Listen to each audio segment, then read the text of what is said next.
For the average viewer out there, where does the opportunity lie in 2025? And also any predictions on the Trump economy? One, we're already seeing what's going to happen with somebody in office who is pro-markets. Overall, I think what you're going to see is probably a massive resurgence. So we're already seeing the stock market go to all-time highs. I don't know if that'll continue, but I do think decreased regulation, which Trump has historically done over time, decreased taxation, which he has historically done over time, leads to big booming growth. My prediction is the economy looks really nice in 4 years. Now, if there's a worldwide pandemic again, there's always like black swan asymmetric events. But for me, this is really good, especially for poor people. I mean, you could not like the guy, but a Trump economy is really good for people who have not made their money yet, because it is going to make it easier to do business. I mean, for instance, if you want to braid hair in Louisiana, you have to have a license that is a multi-year license to get in order to do braided hair, and it costs 5 figures. Why?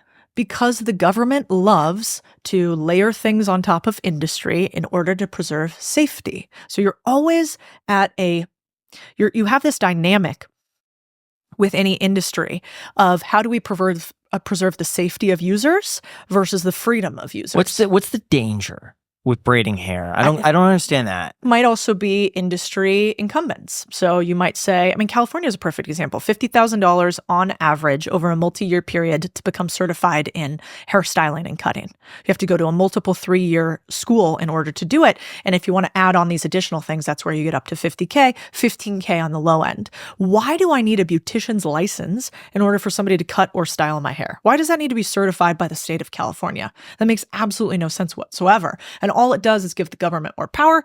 And I don't mean like big government, even like regional government and certifiers. And so we have that across this country in a way that we don't even get to see on a daily basis.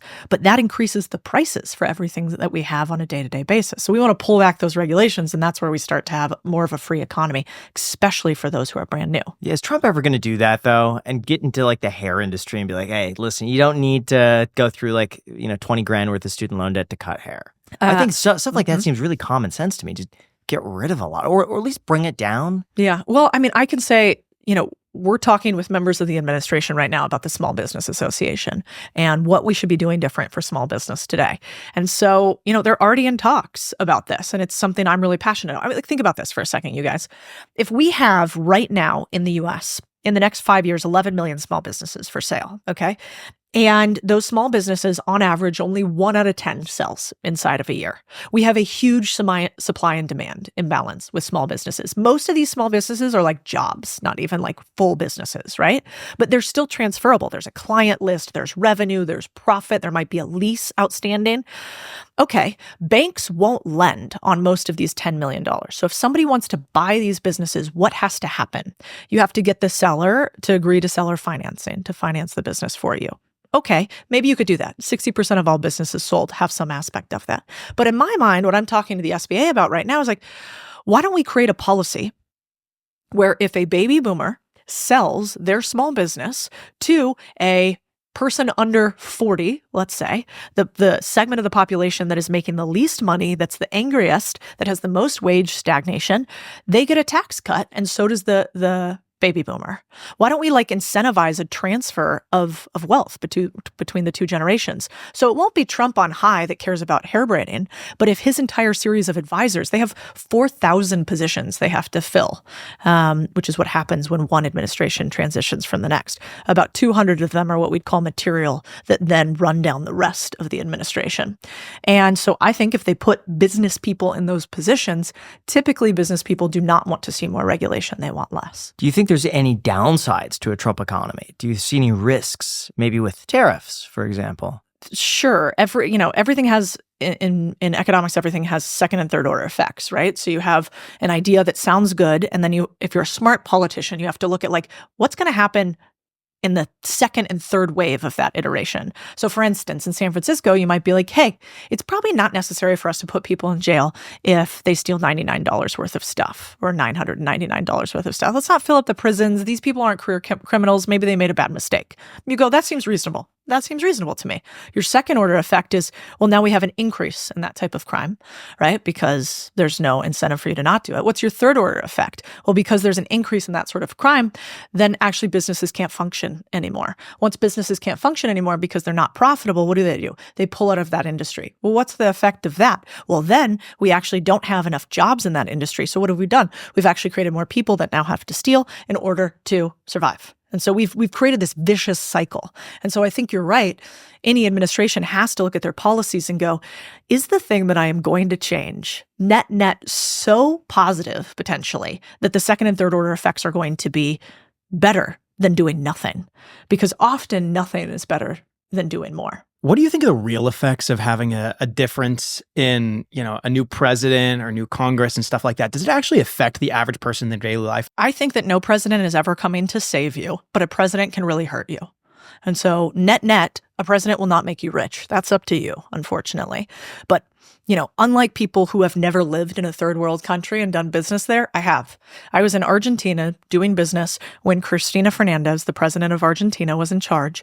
She nationalized almost all industries. I had a friend who had a BMW import-export company that they made him nationalize his business. BMW would no longer transport into the country because his business was nationalized, and they made him turn into a coffee-producing company. And this coffee-producing company failed. Obviously, the guy had no idea how to run this business, so they had taken over his business, then they had mandated production, then the business eventually failed. Politicians can definitely hurt you. I had a business in money market funds. So back in the day, like 2008, if people don't remember, there used to be something called stable NAV, which basically meant your money market fund wouldn't move from the price that it had listed at. And you might be like, what is this technical nonsense that matters? Not at all. Well, the government changed that stable NAV. They made it variable, so it moved with the market. And because of that, they eviscerated an industry, had to have the whole insurance industry redo how they price things, and also had to redo the whole pension industry because they have mandated risk levels. And so I think until you have had the government reach into your pocketbook and pull the whole thing out, you cannot understand real risk because you've probably played at a level that's not that big yet. But industry, there's really two risks you have to be super careful about in business.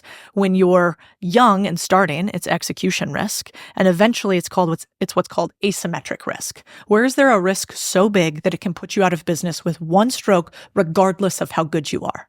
Most entrepreneurs, if they've never built a multi-billion-dollar business, they don't know how to think about asymmetric risk. But that's all over the place. We don't have it right now on YouTube, but we theoretically could.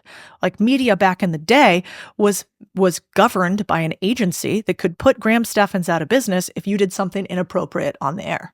You would have the government say, you can't do that again. Your business is done. I don't care how many views you have. I don't care what you're doing. This is public broadcasting, and you can't actually do that. And so I disagree with Alex in that vein.